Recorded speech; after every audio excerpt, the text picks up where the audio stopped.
Tapi di dalam mencari variasi musim itu tren juga dimasukkan dan dihilangkan ini variasi sikli dan randomnya. Nah, contoh kalau metode untuk menyusun indeks musim atau variasi musim itu banyak banget ya. Jadi untuk mengukur variasi musim, kemudian penyesuaiannya dengan menggunakan indeks musim maksudnya begitu.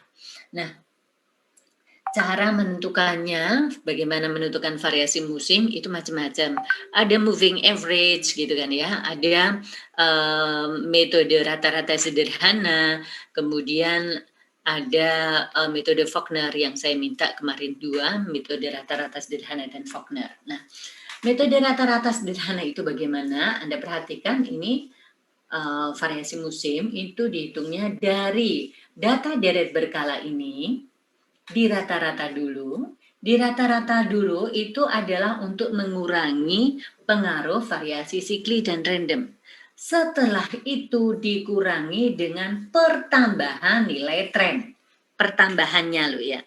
Jadi pertambahan nilai tren. Nah, kalau misalnya begini, ini kan menaik, maka pertambahannya, jadi nilai trennya ini pertama ini 0.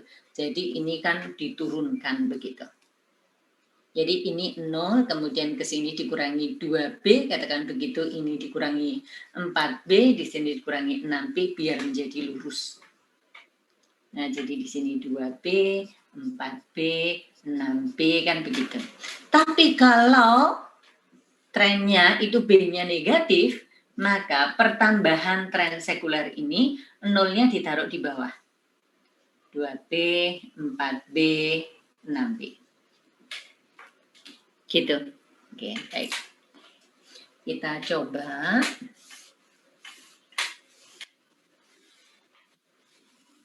Oke, sebentar. Ini tadi metode rata-rata sederhana. Kalau metode Faulkner, variasi musimnya dihitungnya bagaimana? Oke, metode Faulkner itu menggunakan persentase dari nilai tren.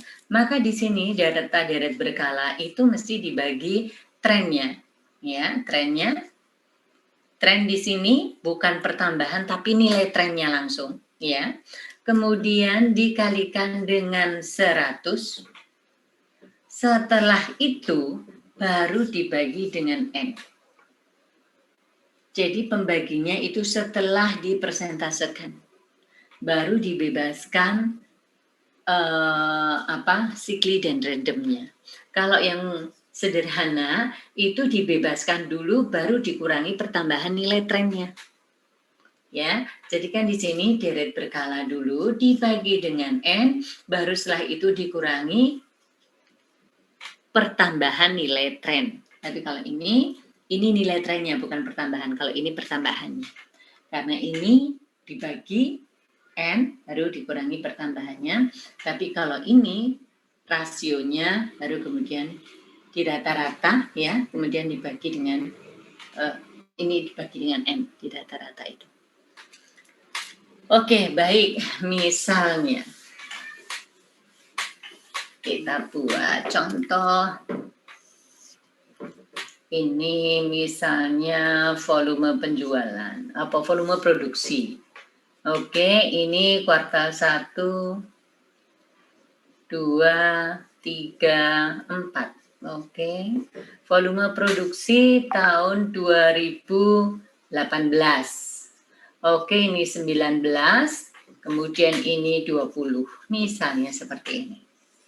Oke, ini misalnya 150, kemudian 120, kemudian 170, kemudian 158, misalnya gitu. Kemudian di sini 167, 145, 180, kemudian 189, kemudian 158, 210, 202. Misalnya seperti ini. Oke. Nah, kalau seperti ini, kelihatan? Kelihatan, Bu. Oke, siap. Kalau seperti ini ya, oke, ini jumlahnya, ini data deret berkala, kemudian nanti dibagi N, data deret berkalanya berapa, kemudian dibagi N. Oke, kita ini sigmanya saja dulu, kemudian deret berkala dibagi N. Oke, kemudian untuk tren sekulernya maka nanti kita akan pindah begini, kemudian nanti pertambahan nilai tren, kemudian variasi musim, kemudian indeks musim. Oke, seperti ini urusannya. Nah, ini gimana caranya? Oke, misalnya ini. 150 ditambah 167 ditambah 189. Coba. Ini ada 506 dibagi 3. Oke. 7 gitu saja, kita ambil 1.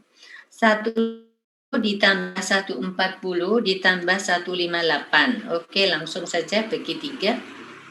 Oke. 139,3.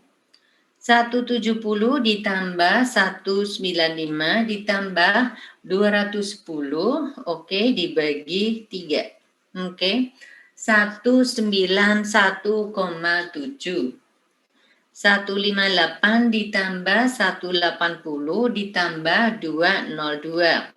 Oke, dibagi 3, 180. Oke, Anda perhatikan seperti ini. Kemudian karena kita itu berkepentingan untuk mencari pertambahan nilai tren, oke, maka kita akan melihat dari kuartal 1 ke kuartal 2 itu pertambahannya rata-rata berapa, kan kayak gitu. Nah, di sini ini kan 1, ini kan datanya 4. Oke, datanya 4. Maka kemudian kita buat ini 0, ini min 1, di sini min 3, di sini 1, di sini 3.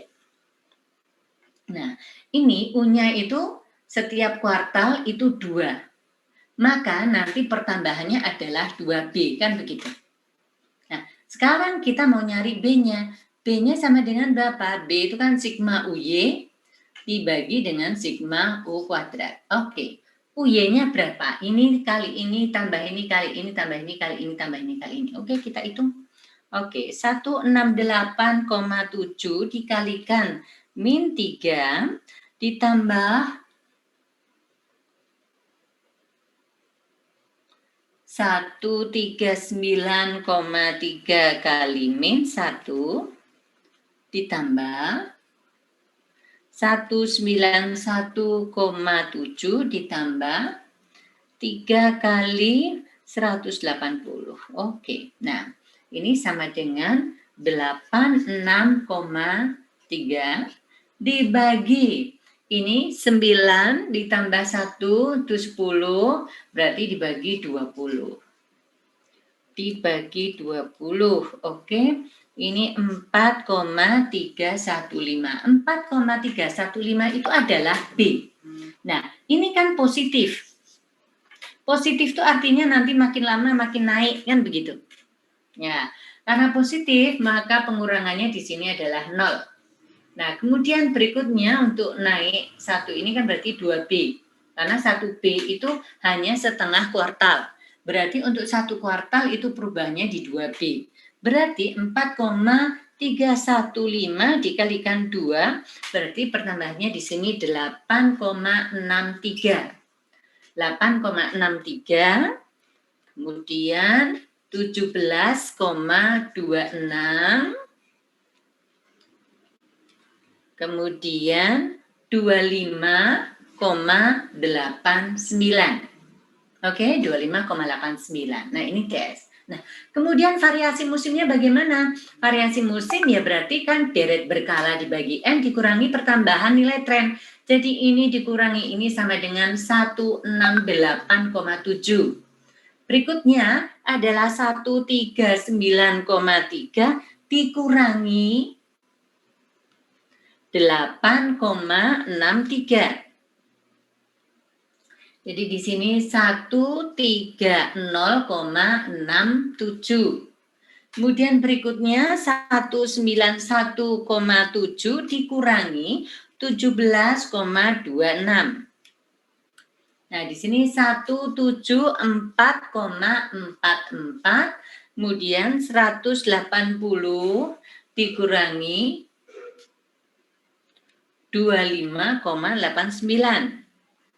154,11. Nah, ini adalah variasi musimnya. Indeks musimnya bagaimana? Ini kita jumlahkan.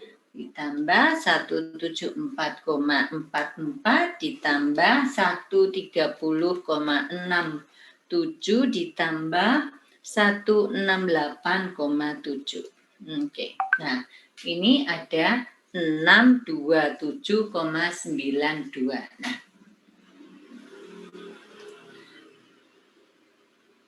indeks musim ke I itu sama dengan variasi musim ke I dibagi rata-rata dari variasi musim kali 100. Nah, rata-rata variasi musim itu sama dengan berarti sigma variasi musim dibagi dengan N. Berarti 627,92 dibagi 4 sama dengan 156,98. Nah, ini kemudian akan kita bagi dengan 156,98. 168,7. Nah, berarti di sini yang pertama itu adalah 107,5. 107,5. Kemudian yang kedua 130,67 dibagi 156,98. Oke, ini ketemu 83,2. Kemudian 174,44 dibagi 156,98. Ini ketemunya 111,1. Kemudian 154,11 dibagi 156,98. Ini 98,2. Anda perhatikan ini jumlahnya, ini kan berapa ini? 102 ya. 107, Bu. Maaf. 107,5 ini 83,2, kemudian 111,1, 98,2, ini totalnya adalah 400. Kalau bulanan berarti 1.200. Oke? Itu caranya bagaimana kemudian kita mendapatkan indeks musim ini dengan metode rata-rata sederhana. Jadi dijumlahkan pada posisinya baru kemudian begitu. Nah, sekarang kalau pakai metode Faulkner bagaimana? Nah, kalau metode Faulkner ya beda lagi ya. Ini sudah saya hapus. Oke, ini saya menggunakan data yang sama aja. Nah, karena caranya berbeda, maka mestinya kita bisa mendapatkan juga yang berbeda. Ini tahun 18, katakan begitu. Ini 1 yang 19, 2, 3, 4. Kemudian yang 20, ini 1, 2, 3, 4. Oke. Nah, ini saya masukkan sini 167, 140, 195, 180, 189, 158, 210, 202. Oke. Oke.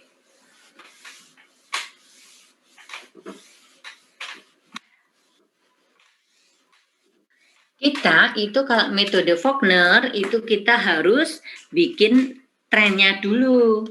Karena metode Faulkner itu persentase terhadap nilai tren. Jadi deret berkala dibagi dengan tren sekulernya kali 100 baru dibagi dengan N. Oke?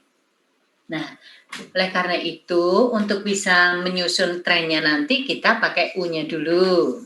Ya kan?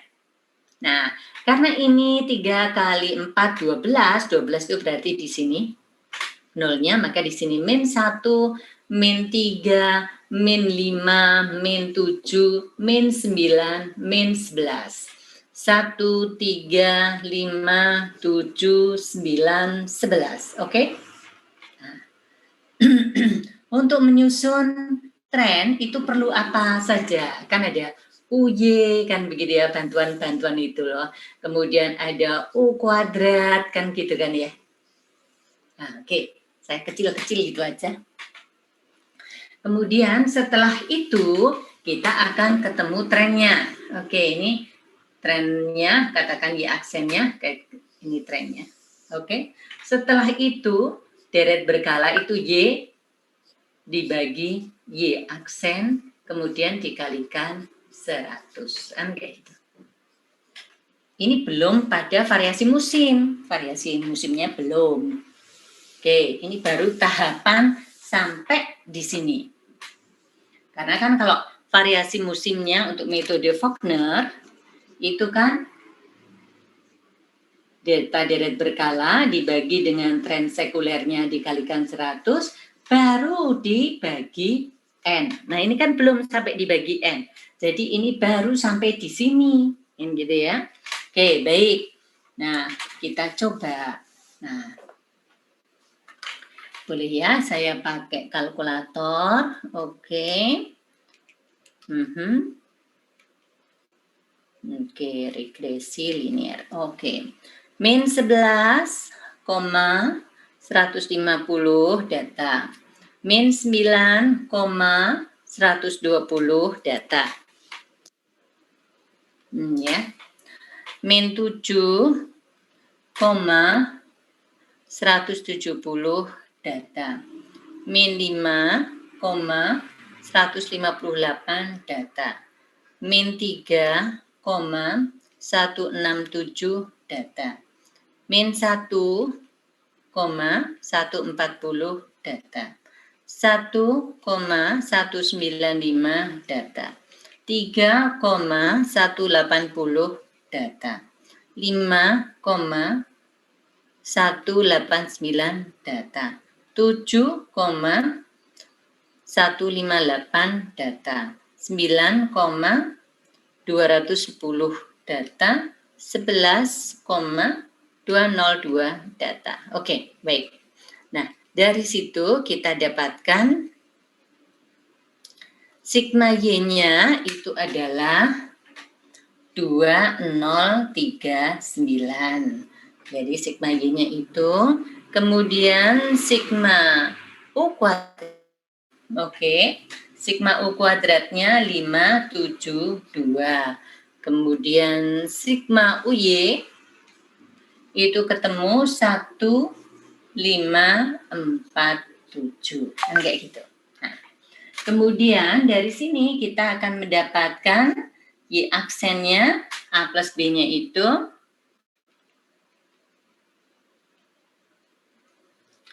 oke, kan ini dibagi 12.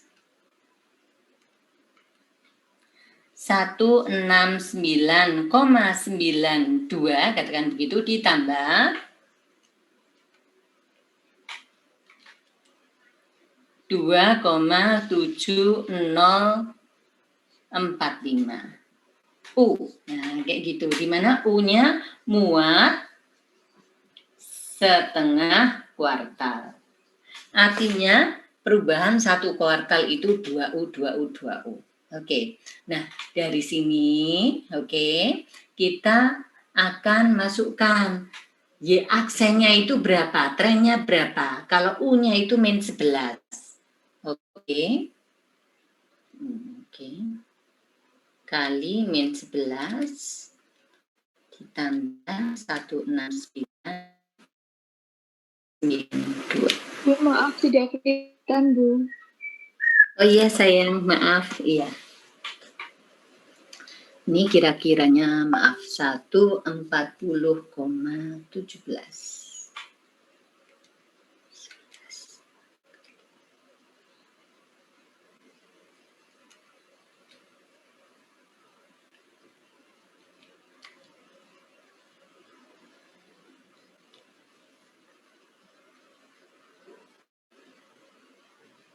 Oke, jadi 2,7045 kali min 11 ditambah 169,92. Oke. Baik. Kira-kira seperti itu. Nah, kemudian ini sama juga ini dikalikan terus sampai ke bawah. Kemudian ini dicoba, ini nah oke. Jadi di situ setelah itu 150 dibagi 140,17 katakan begitu kali 100 maka di sini 107,01 misalnya begitu. Dan seterusnya. Setelah kemudian penuh, maka kita menyusun lagi seperti ini. Ini 1, 2, 3, 4 kuartalnya. Kemudian setelah itu di sini deret berkala dibagi tren sekulernya kali 100. Tahun 18 berapa, kemudian 19 berapa, 20 berapa. Oke. Setelah itu, nah ini rata-ratanya. Variasi musim itu sama dengan kan deret berkala dibagi tren sekulernya kali 100 ya dibagi N. Nah, ini tambah ini dibagi N. Setelah itu baru indeks musim. Ini metode Faulkner.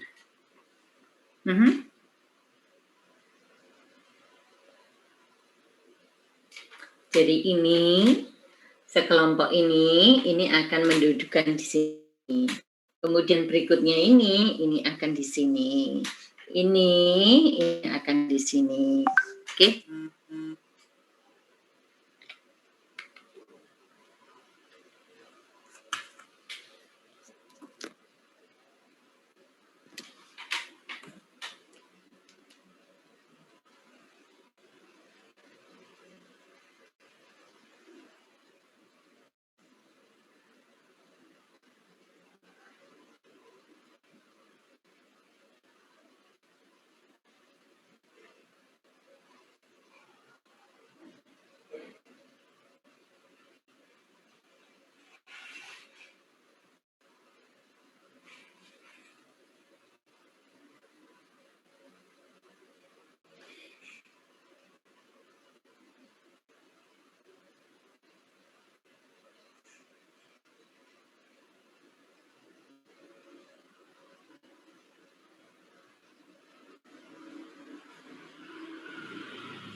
Bu, Halo?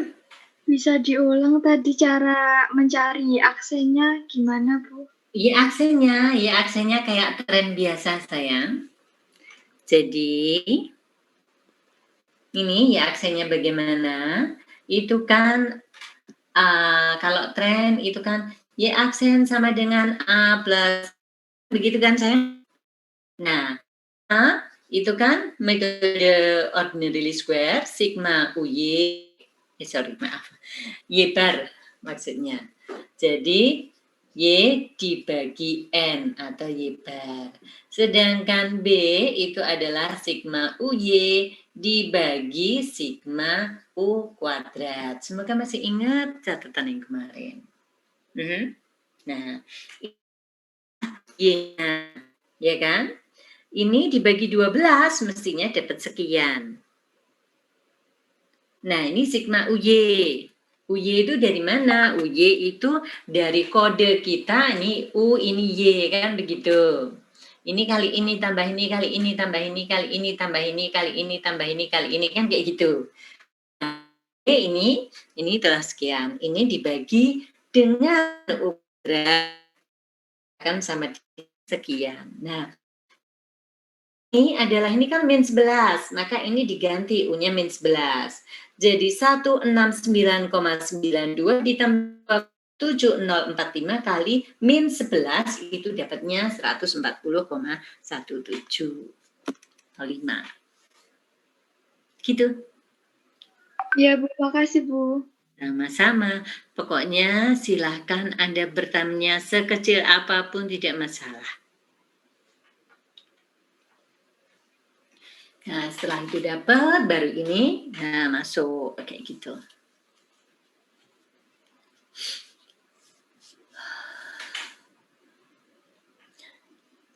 Suatu ketika nanti kalau mungkin di antara Anda itu ada yang saya kemarin dibantu sama kakak-kakak kelas Anda, umumnya itu saya ngajari anak-anak di kebun, tapi teman-teman Anda atau kakak-kakak kelas Anda kan sudah hampir lulus, jadi saya butuh volunteer lagi untuk membimbing bermain bersama dengan anak-anak lagi. Oke, seandainya ada yang mau berbagi atau apa gitu, boleh japri ke saya ya, gitu. Seru. Jadi ada yang ngajarin senam, kemudian membimbing mereka belajar, kayak gitu, mendampingi, kayak gitu. Terus kemudian setelah itu ada beberapa teman yang lainnya yang kemudian bergabung ngajari melukis, yang dari ISI, ada yang ngajarin melukis, ada yang dari guru di Museum Avandi juga ngajarin melukis, kemudian beberapa teman dari dosen UPN, ada 7 dosen UPN, itu juga kemudian mereka mendampingi untuk belajar tentang literasi. Jadi anak-anak diajak untuk belajar membaca cerita, kemudian menceritakan kembali. Pendidikan seperti itu satu juga bermanfaat sangat-sangat buat mereka untuk bagaimana punya bayangan masa depan itu boleh bercita-cita seperti apa, memelihara semangat mereka. Yang kedua itu juga memberikan tambahan peningkatan mengasah kepedulian para pengajar, jadi volunteer itu untuk terhadap anak-anak dan lingkungan juga, dan mereka juga belajar untuk bagaimana bersosialisasi, gitu. Nah, kemarin yang bantu saya 3 diantaranya adalah anak tunggal, gitu ya. Anak tunggal itu kalau perempuan umumnya itu lebih tough. Jadi dia bisa apa saja, dituntut apa saja, tapi ya tergantung juga sih ya. Tergantung bagaimana orang. Tapi kalau anak tunggal asli ya, ada soalnya anak tunggal yang saya punya temen sudah meninggal, bapak ibunya luar biasa baik menurut saya. Saya teman KKN bapaknya, bapaknya itu direktur rumah sakit Pertamina di Lampung. Kemudian ibunya kepala dinas kesehatan di sana juga, Lampung juga. Putranya itu cewek satu, tapi saya rasa mengambil. Sombongnya luar biasa. pikir saya, ini aneh sekali, bapak ibunya luar biasa baiknya, anaknya sombongnya nggak ketulungan. Luar biasa. Ya, tapi kalau mungkin kadang-kadang memperlakukan anak yang diadopsi itu kadang-kadang berlebihan, malah jadi tidak mendidik. Tapi umumnya kalau anak-anak biasa seperti itu, yang cewek lebih tough bisa ngapain aja, tapi yang cowok itu relatif lebih manja, lebih anak mami. Dari situ ketika kemudian belajar bareng, mereka jadi volunteer, mereka jadi lebih terasah untuk bagaimana berlaku. Saya melihat banyak perubahan, sangat banyak yang positif. Nah, jadi ya, up to you. Next, kalau kiranya Anda ada waktu, boleh bergabung, menghubungi saya, nanti tak ajak ke sana. Jadi ada teman-teman lain-lainnya yang mau bergabung juga, beberapa seniman yang ngajarin. Kemudian juga ada pendongeng dulu mahasiswa saya yang sekarang sudah menjadi pendongeng yang cukup ternama. Itu juga nanti tak ajak ke sana untuk biar bisa bercerita sama anak-anak.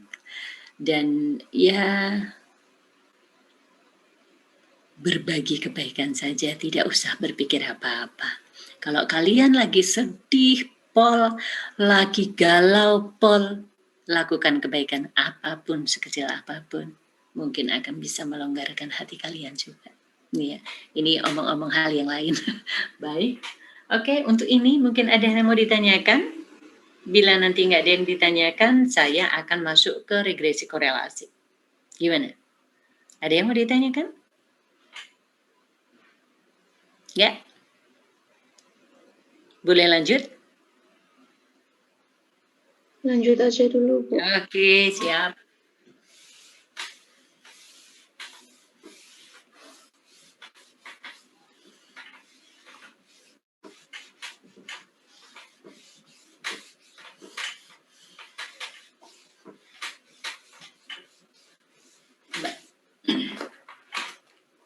Nah, sekarang kita masuk pada regresi korelasi.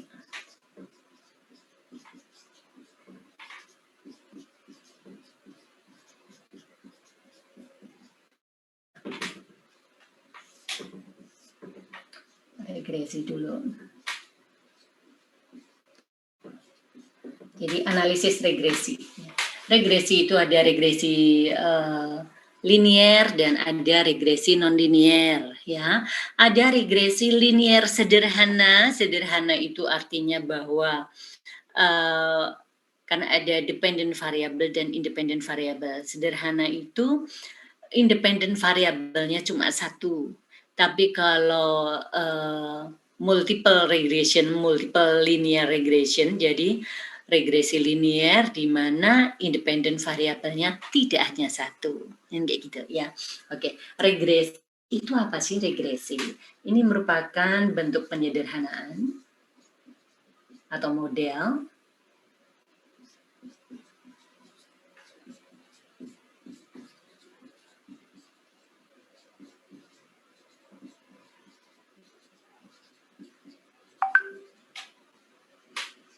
hubungan antara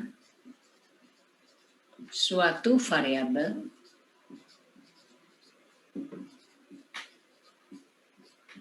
dependent variable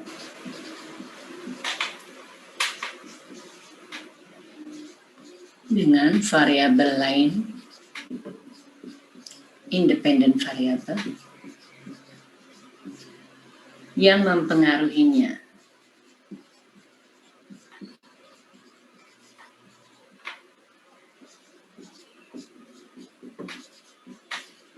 Nah, di sini kan kalau kita, jadi ini ada variabel, suatu variabel dengan variabel lain, kan kayak gitu.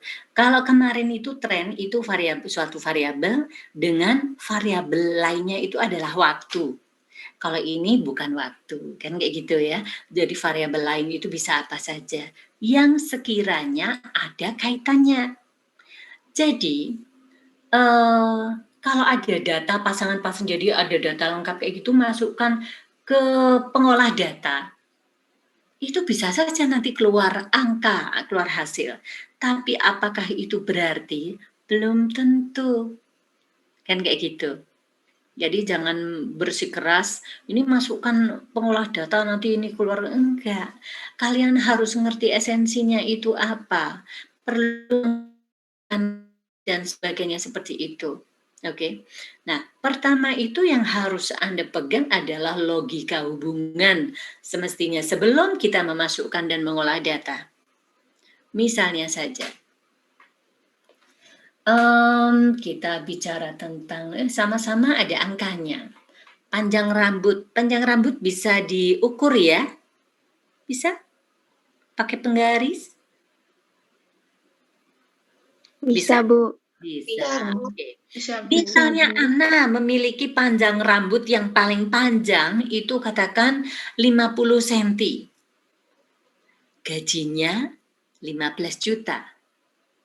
Andre punya rambut paling panjang 4 cm. Gajinya 12 juta. Siska punya rambut misalnya paling panjang 30 cm, gajinya 25 juta, misalnya begitu. Nah, itu kan ada data. Oh, si ini sekian, ini sekian, kan ada data. Kalau kemudian kita masukkan pada mesin pengolah data, gitu ya, software misalnya untuk analisis regresi korelasi, apakah kemudian bisa keluar angka? Bisa. Sekarang, dalam logika, kira-kira ada nggak hubungan panjang rambut dengan gaji? Enggak, Bu. Enggak. Enggak, Bu. Jangan. Tapi kalau panjang rambut dengan pengeluaran biaya untuk beli sampo, kira-kira ada nggak? Ada, Bu. Ada, Bu. Oke, nah ini kan ada sesuatu yang tidak selalu panjang rambut nggak bisa lah. Kalau panjang rambut dengan biaya anggaran untuk beli sampo, oh bisa mungkin. Kenapa? Makin panjang mestinya memerlukan perawatan yang lebih banyak, kan kayak gitu. Logikanya, meskipun tidak selalu itu betul. Lah kalau yang panjang tetapi tidak pernah keramas, biar kemudian wuyel-wuyel terus gitu, keramasnya sebulan atau 2 bulan sekali atau bahkan setiap 1 suro baru keramas, misalnya begitu, kan juga irit sekali. Nah itu sesuatu yang di luar ini ya. Jadi itu extraordinary. Jadi yang biasanya kita teliti itu adalah hal-hal yang bersifat umum. Gitu ya. Kalau ada orang-orang yang mungkin extraordinary beda banget, itu ya itu perkecualian, kan ada error-errornya kan seperti itu. Nah, itu perkecualian. Nah, jadi harus ada pikiran bahwa ada hubungannya, baru kita boleh menggunakan regresi. Nah, sekarang ada hubungannya. Apa selalu harus pakai regresi? Tidak juga. Kok bisa gitu, Bu? Nah, sekarang gini. Regresi itu untuk memberikan mengkira-kira bentuk hubungan, pola hubungannya itu seperti apa agar kita bisa memprediksikan kalau ini sekian, itunya nanti berapa, kalau ininya sekian, itunya kira-kira nanti berapa. Nah, kalau sekiranya hubungan itu sudah ada aturan bakunya, maka nggak perlu pakai regresi. Misalnya saja, Anda ada penjual gorengan, oke? Pisang goreng harganya 2.000, lainnya harganya 1.000. Kalau Anda makan pisang goreng 2, tempe goreng 1, bakwan 1, berapa yang mestinya harus Anda bayar?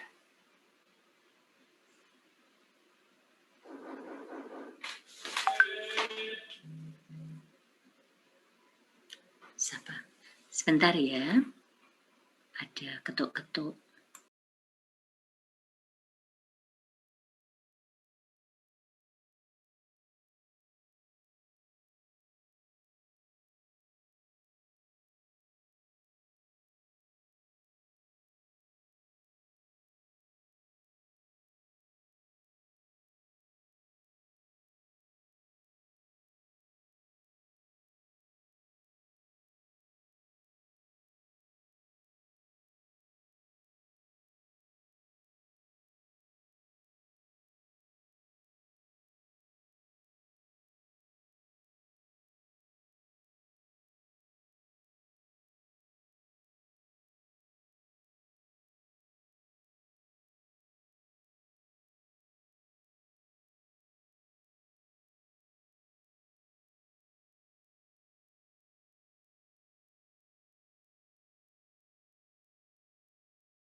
Ada paket. Oke, baik ini ya. Nah, sekarang kalau misalnya tadi beli gorengan itu tadi, itu kan Anda bilang membayar 6.000. Nah, kalau di situ itu sudah tertera dengan jelas bahwa kalau kalau ininya harga sekian, ini harga sekian, Anda mengambil berapa yang mestinya harus Anda bayar. Itu kan ada hubungannya yang Anda ambil dan Anda bayar. Tapi karena di situ sudah aturan, maka tidak perlu pakai regresi. Regresi itu untuk sesuatu yang tidak ada aturan bakunya sehingga berapanya itu masih kira-kira yang kemudian naik turun. Oke? Nah, seperti halnya kalau penggajian kan mengenai jabatan, ya, jabatan jadi jabatan seseorang dengannya itu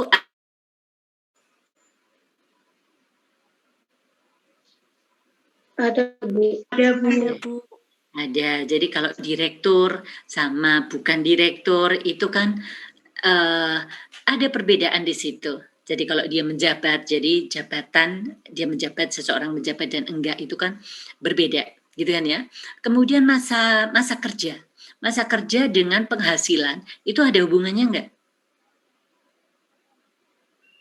Ada, Bu. Nah, di dalam penggajian atau payroll itu kan biasanya di situ sudah ada masa kerja sekian, misalnya kemudian jenjang pendidikannya apakah S1, S2, S3, jabatan strukturalnya apa, kalau misalnya dosen itu dan sebagainya, itu ada poin-poinnya. Nah, kalau di situ sudah ada poin-poinnya, maka tidak perlu kita itu menggunakan regresi. Tuh? Nah, contoh yang mestinya baiknya menggunakan regresi apa? Sesuatu yang kita yakini ada hubungannya, tetapi tidak kemudian pasti seperti apa. Kan gitu. Misalnya, biaya iklan dengan volume penjualan. Menurut Anda ada nggak hubungan iklan dan penjualan? Ada, Bu. Ada hubungannya, Mbok, saya dijelasin. Sehingga tatanan logika itu yang kemudian kita pakai. Oh begini, oh begitu, oh begini, oh begitu. Saya seneng kalau misalnya anak itu tumbuh kembang itu kalau ada sesuatu pertanyaan atau yang menggelitik, itu dia bisa bertanya dan kita upaya untuk menjelaskan. Nah, termasuk juga kepada anak Anda nanti, Anda akan dibuat terkejut oleh banyak hal yang kadang-kadang Anda harus berpikir bagaimana cara menjawabnya. Jangan asal kemudian dia diem. Nah, jadi kalau misalnya makan di tengah jalan gitu kan, pokoknya orang ilo, kalau orang Jawa misalnya bilang gitu, pokoknya nggak boleh, nanti itu dosa dan sebagainya. Kenapa? Kan kayak gitu. Nah, di situ dilatih untuk kemudian berlogika dan sebagainya seperti itu untuk bisa menjawab, oh ya kalau makan di tengah jalan itu kalau orang mau lewat itu kan menghalangi dan mungkin saja kena kesenggol begitu kemudian tumpah isi piringnya nggak jadi makan deh misalnya dan sebagainya seperti itu. Nah begitu juga ini. Oke. Nah tolong Anda jelaskan kenapa Anda berpikir bahwa biaya iklan dan volume penjualan itu ada hubungannya. Hubungannya seperti apa? Jelaskan secara logika.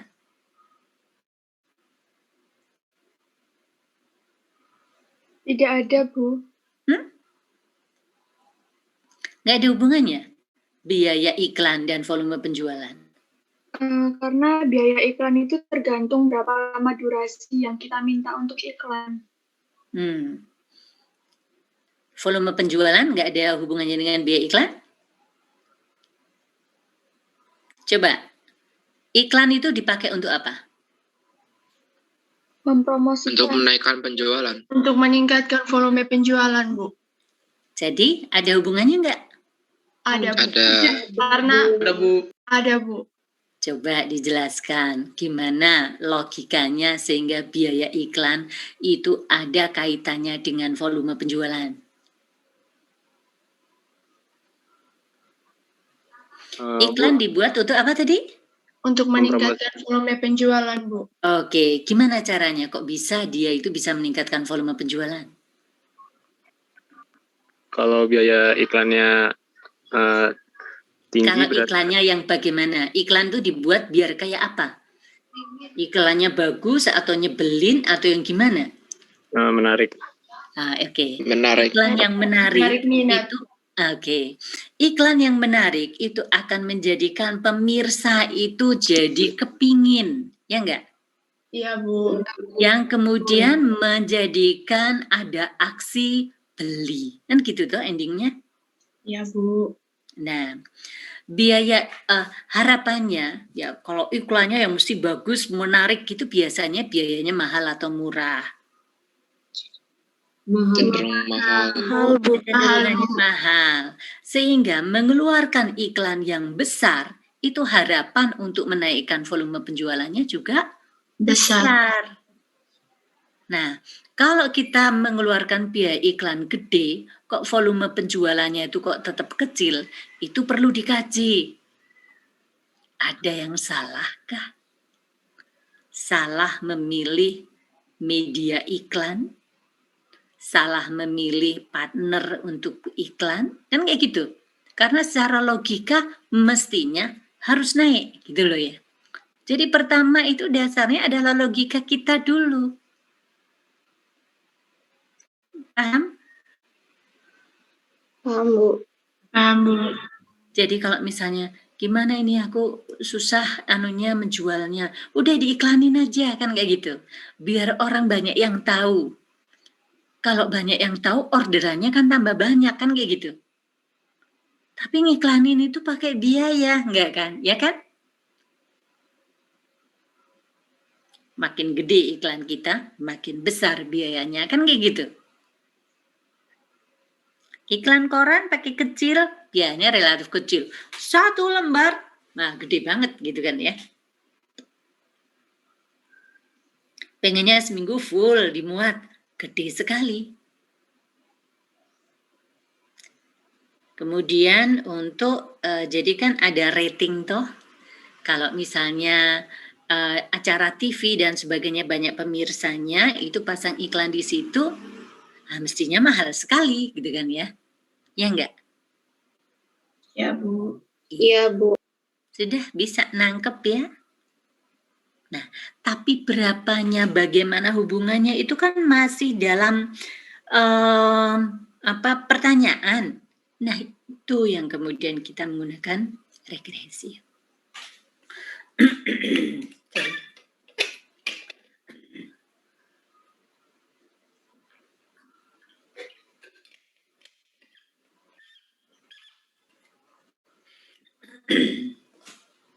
Nah, itu maksudnya kemudian kapan itu kita menggunakan regresi, itu untuk kita yakin ada hubungannya, tetapi seperti apa dan sebagainya.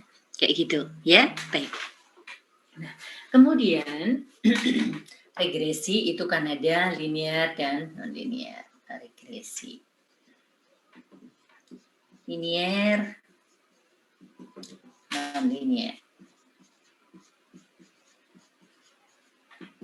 Ini ada sederhana, ada berganda. Oke, nah kita yang akan kita bikin itu yang sekitar sini aja, ini nggak usah. Oke, ini misalnya ini linear ya. Oke, misalnya ini adalah Y, ini adalah X, katakan begitu. Kemudian di sini teracak misalnya begini. Nah, misalnya. Kemudian trennya mencari idol hitam.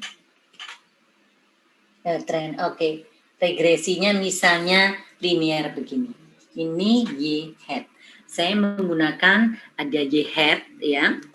Kalau kemarin Y aksen, sekarang pakai Y hat, itu sebenarnya sama-sama sebuah estimasi. Hanya saja Kalau Y hat itu umumnya kita gunakan untuk regresi, Y aksen itu untuk tren. Hanya untuk membedakan itu saja, sebenarnya nggak ada masalah. Seandainya Anda menggunakan Y aksen semua tidak ada masalah. Hanya saja kalau misalnya ngetik soal dan sebagainya lebih banyak pakai Y aksen. Kenapa? Karena mengetik Y hat begini lebih susah daripada kayak gitu, harus masuk equation lah dan sebagainya seperti itu. Nah, lebih ribet. Oke. Nah, ini dengan menggunakan metode ordinary least square, kan gitu. Misalnya, ini ada Y bar.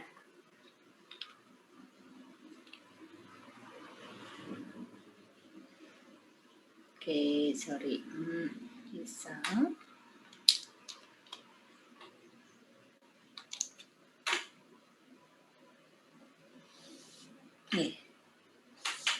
Kok malah hilang?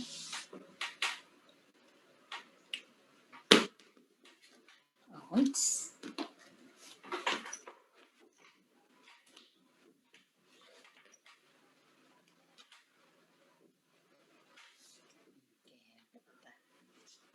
Ini.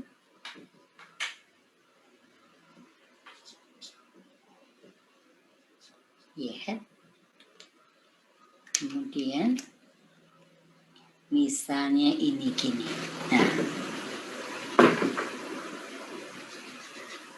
Nah, misalnya ini. Ini adalah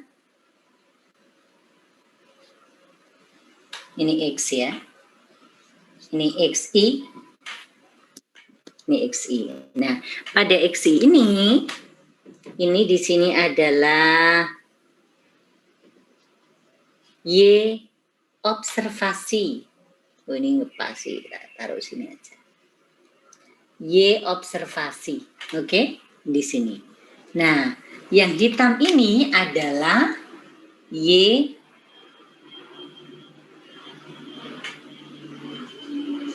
hat-nya, oke, dan ini adalah rata-ratanya. Ini adalah beda. Jadi ini metode OLS.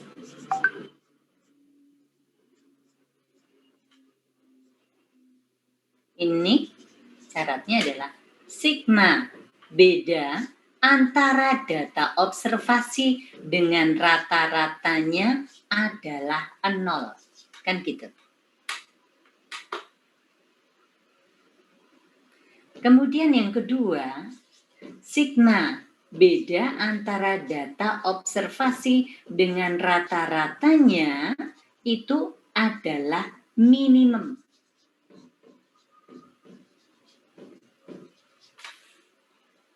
Oke, adalah minimum.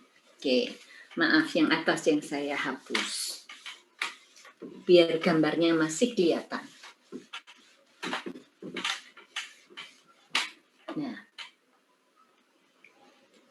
ini sigma beda antara data observasi dengan rata-ratanya dikuadratkan, ini kan minimum. Minimum itu artinya ada angkanya. Ya, kalau tidak semuanya sama, maka ini begitu beda satu saja, itu pasti pecah telur, ada angkanya. Nah, minimum di sini itu terdiri dari explain variasi yang bisa dijelaskan dan variasi yang tidak bisa dijelaskan. Ini merupakan variasi total. Ini variasi total. Variasi total, oke. Ini terdiri dari, Anda perhatikan ini. Ini variasi totalnya ini adalah ini.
Ini error di siapa ya?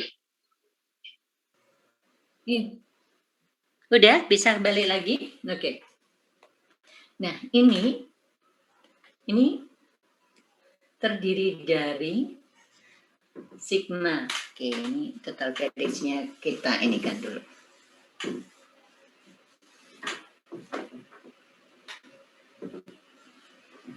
Sigma beda antara Y min Y hat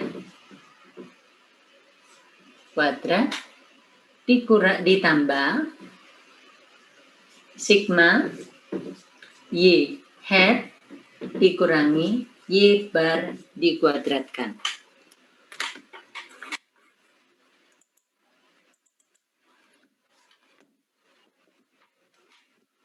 Oke. Nah, ini adalah total variasi.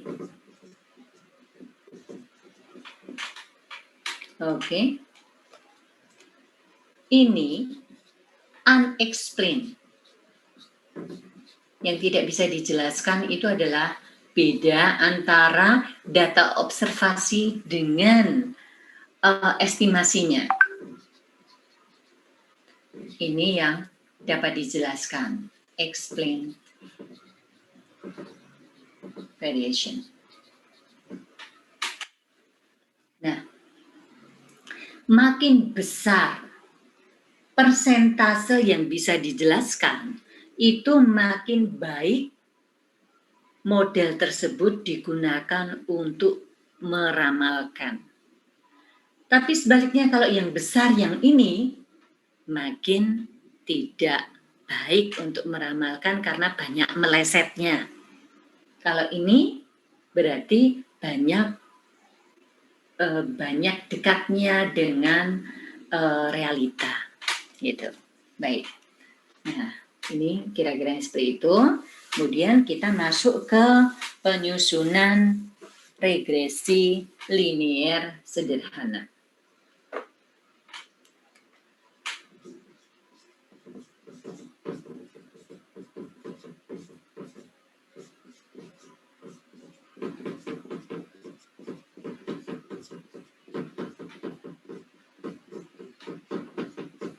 Oke. Nah, pada dasarnya ini kan dari Y fungsi dari X. Nah, ini sebenarnya Y sama dengan misalnya alfa ditambah beta X ditambah error. Nah, error ini kemudian ya, expected error ini kemudian dengan menggunakan metode ordinary least square ini didekatkan ke 0 sehingga kemudian ini prediksinya menjadi estimasinya Y hat sama dengan ini A kemudian B X. Nah, di mana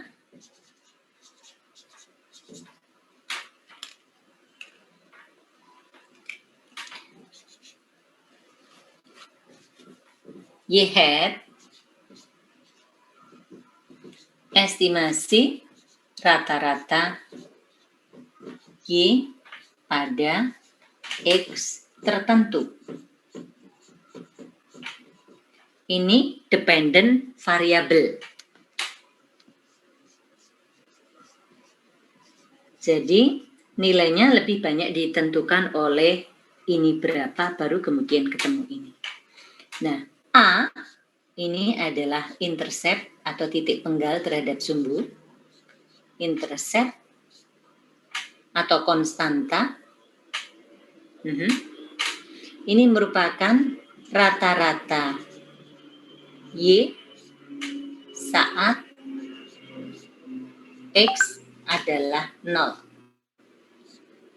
Artinya apa?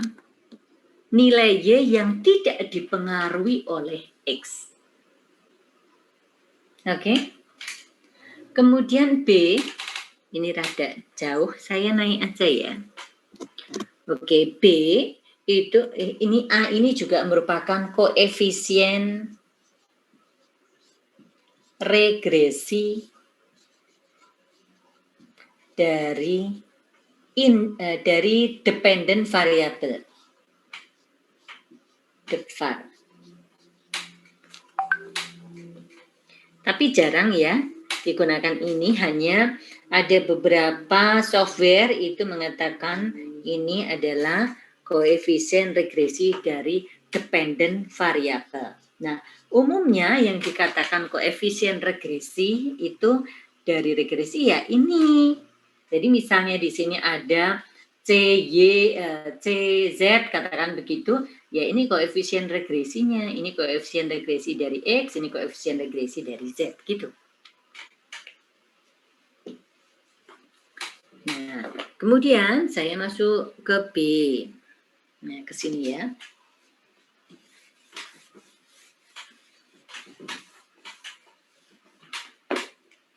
B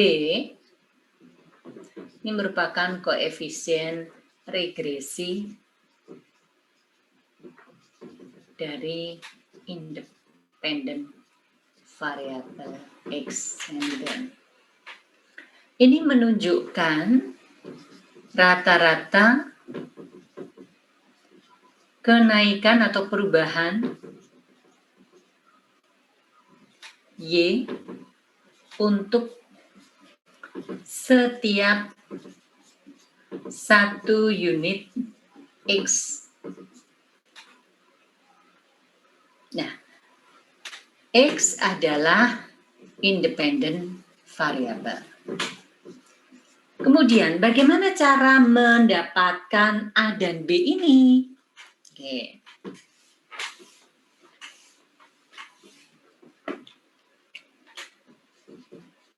Cara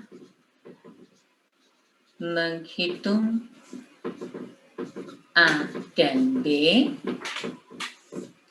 karena A, B ini berarti ada dua variabel yang tidak diketahui, maka kita menggunakan dua persamaan. Mudah-mudahan Anda masih ingat. Persamaan pertama, yuk. Dari gini, Y hat sama dengan, kan gitu. Maka yang pertama, sigma Y sama dengan, yuk, kayak kemarin. AN AN plus ditambah B sigma U. sigma X. Ini X ya. Sigma X. Nah, Ya, kalau kemarin itu sigma U sama dengan 0, ini sigma X tidak sama dengan 0 ya. Oke, nah, kemudian yang kedua gimana? Sigma UY Sigma XY XY sama dengan A sigma X X ditambah B sigma X kuadrat. Ya, nah seperti ini karena X ini sigma X tidak sama dengan 0, ini tidak boleh jadi 0. Oke ya, kemarin kan itu sama dengan 0. Nah sekarang tidak lagi. Oke, kita lihat. Persamaan pertama menjadi bagaimana? Oke, persamaan pertama A bisa diturunkan. A sama dengan sigma Y dikurangi, ya, sigma Y dikurangi B sigma X dibagi N. Oke? Kalau sigma U kemarin 0, maka di sini hanya sigma Y dibagi N. Ini enggak 0. Oke? Nah, kemudian ini belum bisa dituntaskan. Kenapa? B-nya masih ada, gimana bisa? Nah, sekarang yang kedua. Yang kedua, ini dari persamaan ini, sigma XY sama dengan A sigma X ditambah B sigma X kuadrat, maka kemudian A-nya ini digantikan oleh persamaan ini. Sehingga di sini sigma Y dikurangi B sigma X dibagi N ya. Kemudian sigma X, kemudian plus B sigma X kuadrat. Oke, nah sekarang di sini ada pembagi N. Maka kiri kanan kita kalikan dengan N. N sigma XY sama dengan, nah ini N-nya hilang. Jadi di sini sigma X sigma Y dikurangi B sigma X dikuadratkan ditambah N B sigma X kuadrat. Nah, dari sini kemudian ini ada B, kita jadikan satu.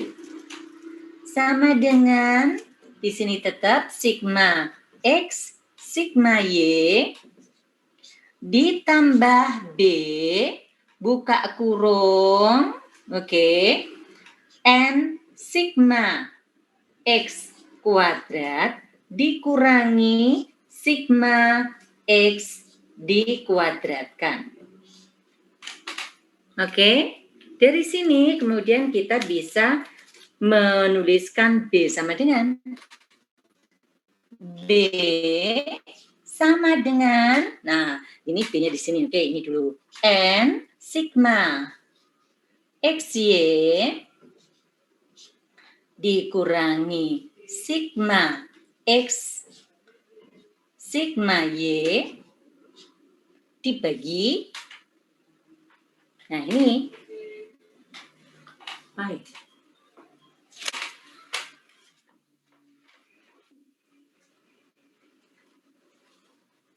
Oh, sebentar ya, bentar ya, nggih, sebentar.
Oke, maaf ada break ya.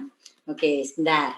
Nah, ini saya N, ya ini kan N sigma XY dikurangi sigma X sigma Y dibagi ini. Oke? Jadi dibaginya adalah ini, dibagi ini.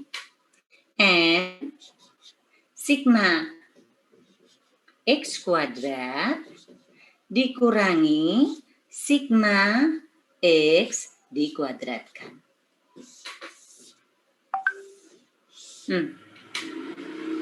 Oke?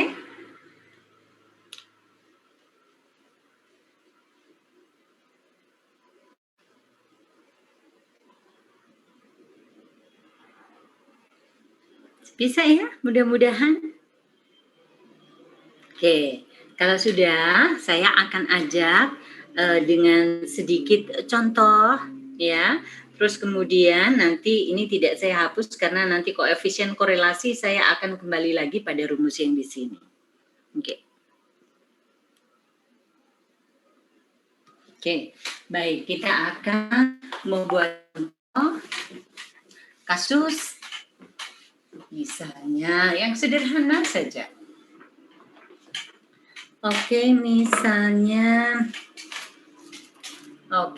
volume penjualan misalnya dalam unit dan kemudian biaya promosi, gitu saja ya.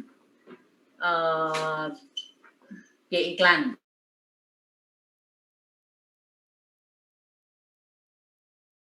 Katakan 25. Kemudian 800, dan begitu ini 18. 1.500 misalnya 32. 1.200 misalnya 30 misalnya. Oke, ini saja. Baik, kita akan menyusun regresinya. Oke. Susun persamaan regresi. Oke. Misalnya susun persamaan regresi, udah gitu aja, tidak usah diinikan ya. Nah, apa yang diperlukan kalau kita mau menyusun persamaan regresi? Nah, ketika kita bicara A itu seperti apa sih? Kan misalnya kan A itu kan rumusnya sigma Y dikurangi B sigma X dibagi N, kan begitu. Berarti di sini itu kita butuh informasi apa saja? N-nya berapa? Sigma X berapa? Sigma Y berapa? Oke. Sigma XY berapa? Sigma X kuadrat berapa? Sigma Y kuadrat berapa? Ini nanti akan sangat membantu informasi itu. Nah, sigma X berapa ya? 1, 2, 3, 4. Berarti ini 4. Sigma X-nya, oke sebentar. Ini sebelum kita masuk ngitung-ngitung, Anda harus bisa menentukan mana X, mana Y-nya. Nah, volume penjualan dan biaya iklan. Mana yang lebih mempengaruhi? Biaya iklan mempengaruhi volume penjualan atau volume penjualan mempengaruhi biaya iklan?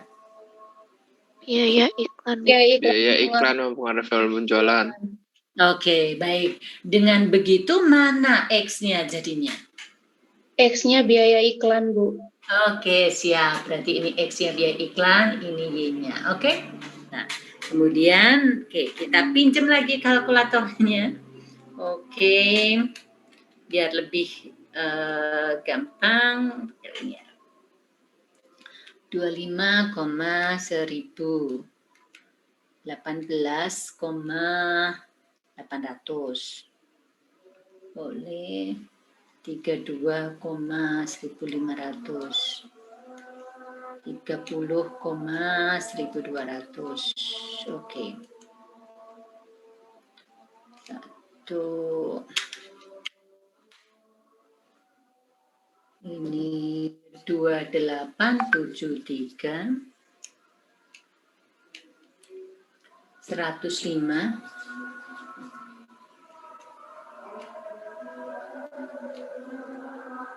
4.500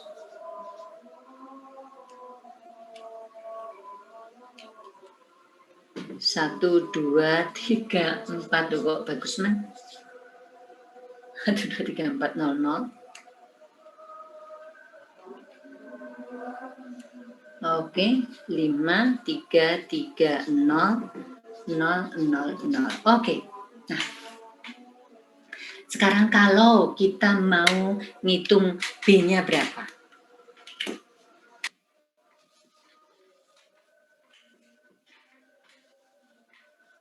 Oke, B itu kan N sigma XY dikurangi sigma X sigma Y dibagi N sigma X kuadrat min sigma X dikuadratkan. Benar enggak? Kan kayak gitu.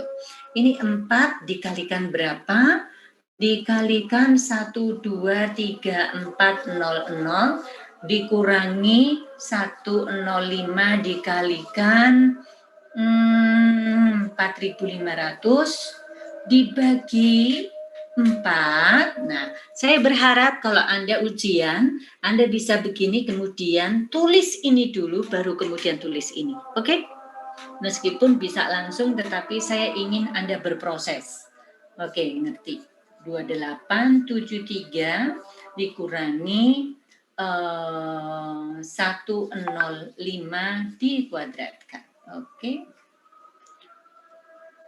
4 kali 1, 2, 3, 4, 0, dikurangi 105 kali 4.500. Oke. Nah, 21.100 dibagi 4 kali 2873 dikurangi 105 dikuadratkan. 467 21100. Oke. 45,182. Oke, kita bulatkan seperti ini. Oke. Nah, A-nya bagaimana? A itu kan sama dengan sigma Y dikurangi B sigma X dibagi N. Maka di sini sama dengan sigma Y-nya 4.500 dikurangi 45,182 kali 105 dibagi 4. Apakah betul? Gitu ya. Oke, 45,182 kali min 105 tambah 4.500.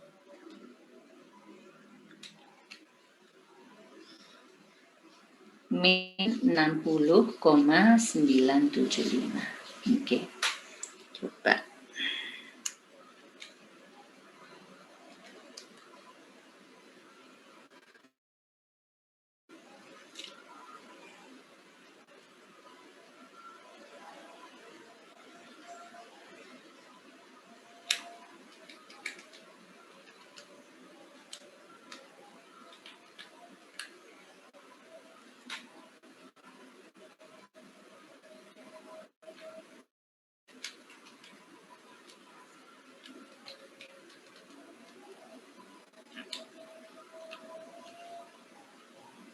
Oke.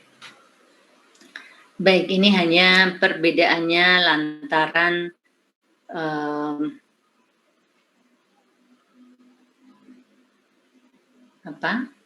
pembulatan sedikit. Oke. Ya. Baik. Nah, setelah kita dapatkan, kalau misalnya langsung dengan kalkulator itu ada minus 61, sekian, gitu kan ya, dikit. Tapi ini dikarenakan ada pembulatan di sini, jadi ada pergeseran sedikit, tapi tidak masalah. Nah, kemudian dari sini, maka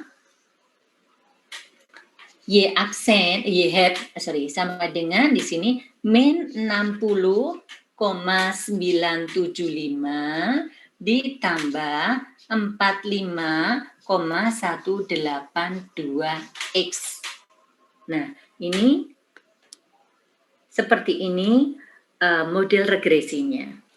Biasanya intercept ini jarang diinterpretasikan. Jadi hanya bilang dengan intercept sebesar minus 60,975, rata-rata volume penjualan akan bertambah sebesar 45,182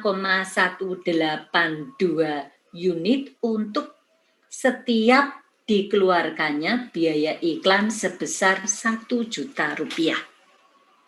Jadi setiap 1 juta rupiah itu volume penjualan akan bertambah sekian. Kalau iklannya itu katakan 10 juta, ya sudah 10 kali ini ditambah ini berapa? Nah, sebaliknya kalau dibalik begini, kalau dibutuhkan, kalau ingin dicapai volume penjualan sebesar 2.000 unit, berapa biaya iklan yang mesti dikeluarkan? Maka ini ditulis 2.000. Ininya yang dicari. Kalau misalnya ininya 10 gitu kan ya, itu kan berarti 10 dikalikan Kalau 10 juta, 45,182 dikurangi 60,975.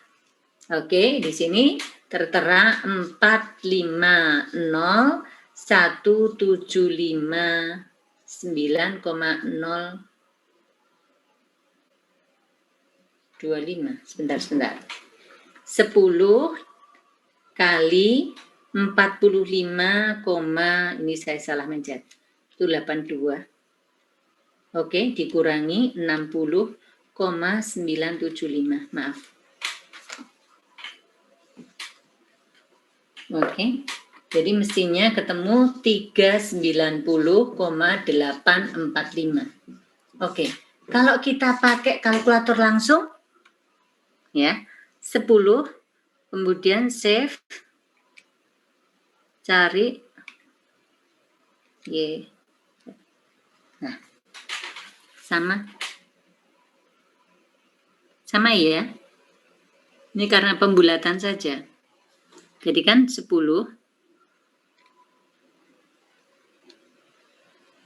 kemudian pencet sampai dengan ada Y head. Pencet nomor 2 sama dengan. Oke, kalau kepingin mencapai 2000, berapa X-nya? Ini pencet 2000. Save. Begini. Cari sampai dengan X head.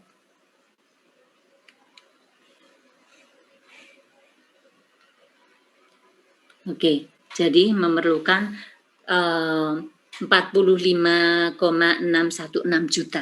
Cuma itu. Nah, kemudian sekarang kita masuk ke koefisien korelasi. Koefisien korelasi itu mencari atau mengukur keeratan hubungan antara dua variabel.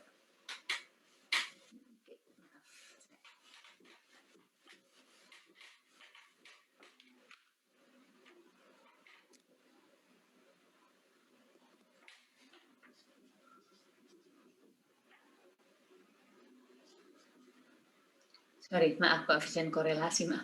Koefisien regresi korelasi. Nah, ini lambangnya R kecil.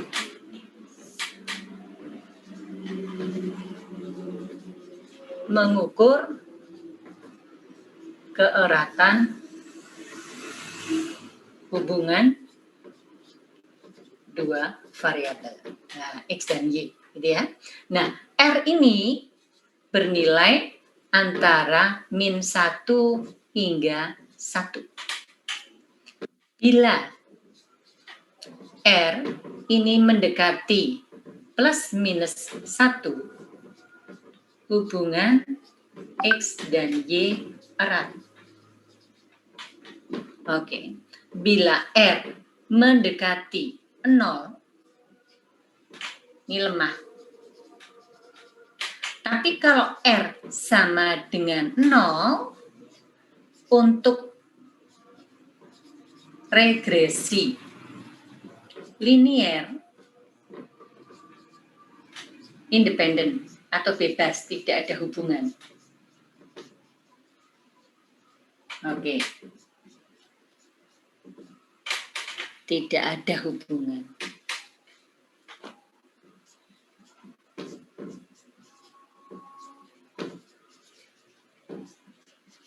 Tapi tidak demikian kalau non-linier. Ini hanya berlaku linier. Oke? Nah, kemudian bagaimana, jadi ini bisa plus minus ya, bagaimana rumusnya? Anda perhatikan, R ini bisa dicari dengan mirip dengan ini atasnya. Jadi N sigma XY dikurangi sigma X sigma Y dibagi, nah bawahnya ini juga mirip tetapi ini pakai akar.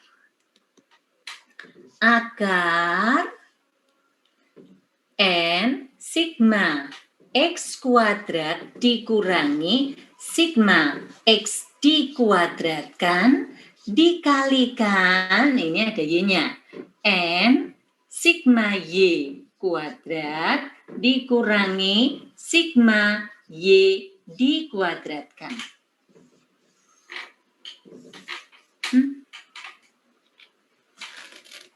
Kayaknya rumusnya panjang-panjang, sebenarnya sih enggak. Satu, saya itu kan tidak suka ini. Oke, sebentar. Halo, selamat siang Mbak. Terima kasih sudah diterima dengan baik. Ya. Oh, apa-apa. Oke. Iya. Oke. Terima kasih, aku lagi ngajar. Iya, terima kasih. Matur nuwun, dadah. Ya, sukses ya. Oke. Oke. Ada orang-orang baik kirim makanan. Oke. Baik. Nah, seperti ini. Nah, kemudian yang terakhir, oke ya. Yang tadi bagaimana? Coba, yang tadi itu koefisien korelasinya berapa? Sebenarnya di sini juga sudah ada. Di sini A, ini B, ini R. Oke? Kita pencet R-nya. Nah, ini R-nya. Nah, tapi Anda harus kajian pakai kayak gini ya, jangan langsung tiba-tiba R-nya berapa gitu, tidak boleh ya. Nah, R sama dengan di sini 0,944 katakan begitu. Jadi hubungan X dan Y, jadi apa itu tadi? Volume penjualan ini habis.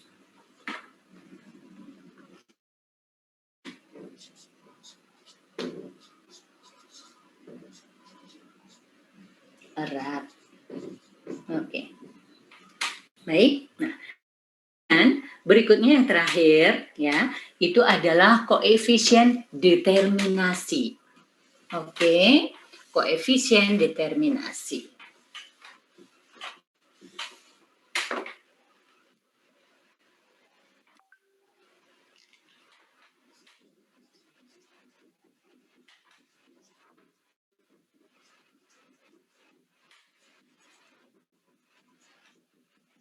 Koefisien determinasi itu namanya R kuadrat, R square.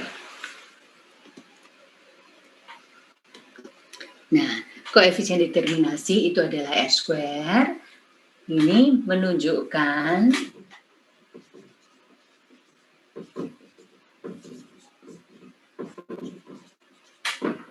persentase variasi Y. Kalau di sini kita tadi adalah volume penjualan, variasi volume penjualan yang dapat dijelaskan oleh persamaan regresi yang kita dapatkan. Nah, jadi R ini, R square ini bernilai dari 0 sampai dengan 1. Nah, misalnya R square ini misalnya 0,891, artinya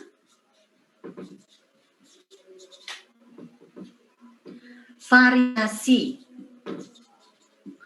Y, variasi Y itu maksudnya gejolaknya Y itu dapat dijelaskan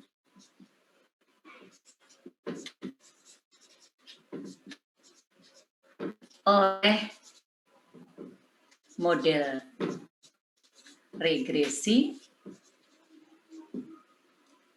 yang didapatkan sebesar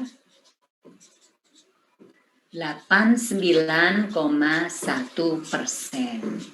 Sisanya berapa ini? 10,9% dijelaskan oleh variabel lain.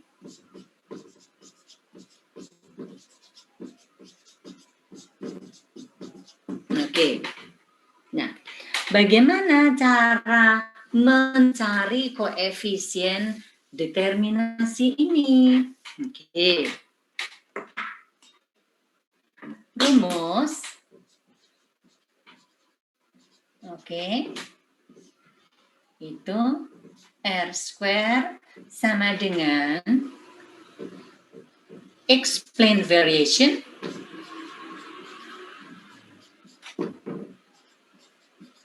dibagi total variation. Nah, ini sebenarnya sama dengan atau sama saja dengan sigma. Explain variation itu adalah ini kan Y hat dikurangi Y bar dikuadratkan dibagi dengan sigma YI dikurangi Y bar dikuadratkan. Ada yang memberikan dengan cara yang lain, jadi 1 dikurangi unexplained. Kan sama. Y I min Y hat dikuadratkan, kemudian YI dikurangi Y bar dikuadratkan. Kalau ini yang depan sama, belakangnya beda, tapi ada satunya. Kalau ini belakangnya sama, depannya beda. Oke? Nah, seperti itu. Kalau untuk misalnya koefisien determinasi untuk regresi linear berganda ataupun model regresi yang bukan sederhana itu pakai seperti ini.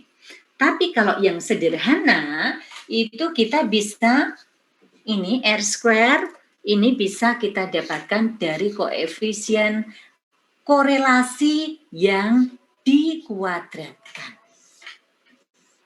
Oke? Jadi kalau tadi itu kan kita dapatkan 0,94. Nah, dikuadratkan ya menjadi 0,89 1 katakan begitu atau 89,1%. Gitu loh sayang. Oke? Untuk sementara kita sampai di sini. Mungkin ada hal yang mau ditanyakan, silakan.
Oke, mungkin ada yang mau ditanyakan?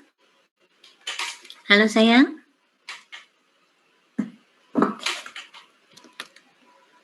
Gimana? Carlos, Jess, Samuel, Margaret, Feby, ada yang ditanyakan? Halo sayang. Belum, Bu. Belum. Oke, baik. Kalau gitu kita sudahi dulu. Kita ketemu minggu depan ya. Jaga kesehatan semuanya. Sekarang juga lagi menaik lagi kasus COVID. Jadi kalian tetap harus hati-hati. Terima kasih. Oke, terima kasih semuanya. Terima kasih, Bu. Terima kasih, Bu. Terima Tuhan kasih, memberkati Bu. ya. Terima kasih, Bu. Selamat siang. Sehat-sehat, Selamat Bu. siang. Selamat siang. Amin. Selamat siang, Bu. Selamat siang, Bu. Terima kasih.